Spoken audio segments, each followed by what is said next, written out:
You know, I was lucky enough to meet this particular lady, albeit all very, very briefly, but she was an icon of our times. And over here in the United Kingdom, really was a symbol of so many different things. I think I really sort of knew her probably from old movies, you know, watching them on an afternoon, Sunday afternoons and stuff like that. Do you remember when they used to show those sort of things then? Entertainment it was called, I believe. And what was interesting was I think she really came to the sort of fruition for me was really seeing her in the pop video for a megastar in the early 1980s. This was when videos were the big thing, you know, talked about. And suddenly there she was in all of her glamorous, glittering glory, sparkling, I mean truly sparkling. Many years later though, I was able to interview someone from a brilliant TV, well, comedy. How can you describe this particular show? We're talking, of course, about one of the most loved shows in the world. Even today, when it's repeated over here in the United Kingdom, it still picks up mega ratings. Written by David Croft and Jimmy Perry. Really, it doesn't need much of an introduction.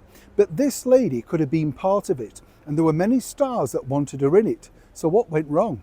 As ever, let me explain. Morning chums, lovely to see you. Thank you so much for your time as ever, and welcome one and all brand new subscribers. There are shows out there that you just cannot stop watching. Doesn't matter how many times you've watched the repeats. I would go as far as to say, and I'll be honest here, you know, we'll be honest with each other. Columbo, could watch those all the time. And of course, the brilliant Angela Lansbury in Murder, She Wrote. You know you've seen them, but there's always something else, isn't it? It's the acting. She was just so compelling, as was Peter Falk. And when you watch them, you know he's going to get it in the end, shuffling around with a raincoat, and could you just tell me, and the cigar and everything. Brilliantly acted. That's what makes a great show. And when you think about it, in this day and age, there are very few and far between. I know they don't have the same impact because, of course, we don't watch them in the same way. That's the thing, isn't it? We're all dispersed, streaming in another room, doing that in another room, all of that sort of stuff. But what I find fascinating is even the younger generation know the power of this wonderful comedy, Dad's Army. We all love it, don't we? Don't Tell Him, Pike. You know, I mean, everything just makes you laugh. Everything, single thing about it. My favourite growing up was none other than this man, John Laurie. Remember, We're Doomed, the Scottish man. Brilliant actor, had an amazing career. And many years later, I was lucky enough to meet quite a number of the cast of Dad's Army, including a lovely sit down with the late Pike, Ian Lavender, inside the dressing room of the London Palladium where he was appearing. And it was at this chat that he told me this absolute nugget of a story, and I thought, wow, how come this has never been told before? As I said, the aforementioned and very beautiful former British film star, that was the gorgeous Diana Dors. I first sort of clapped eyes on her really, I suppose, in the Adam Ant video for Prince Charming. And I like the fact that even though she put on a couple of pounds by then, and she didn't mind people saying that, she was just full of confidence. She was out there striking it out for women of a certain age. She knew she still looked glamorous. She knew she still had a name. And Adam Ant really did like her.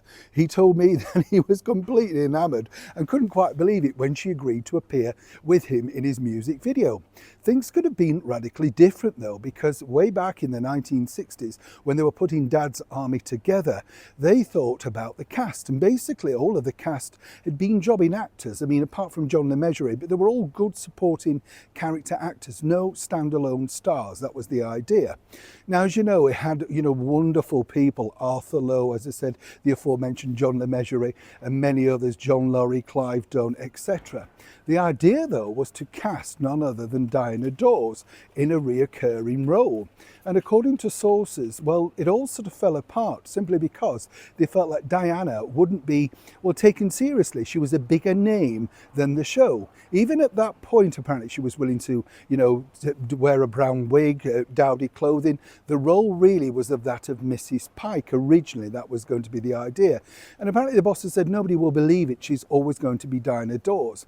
And they cited the fact that she was just too good at publicity and would overshadow the show.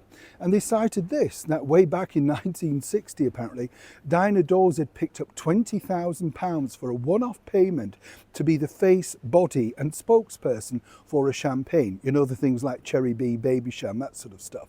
And it was incredibly successful. And they said, although they thought Diana was a brilliant actress, and this is what Ian Lavender told me, you know, he said, They thought, no, this is great, you know, she's wonderful. But at what point will people suspend belief and stop realising that they're not watching the former 1950s Britain's answer to Marilyn Monroe and absolutely watching a comedy? And that's truly how Dinah Dawes lost out. There was an opportunity at some point with an idea as the show got more successful, particularly on the big screen, to try and bring her back. That didn't happen either. However, the two Ronnies famously decided that they loved Dinah Dawes and they put her in one of their long-running weekly serials. So she did get to sort of play the type of character they were looking for in the end. I love these stories, don't you? Neil Sean in the very heart of London.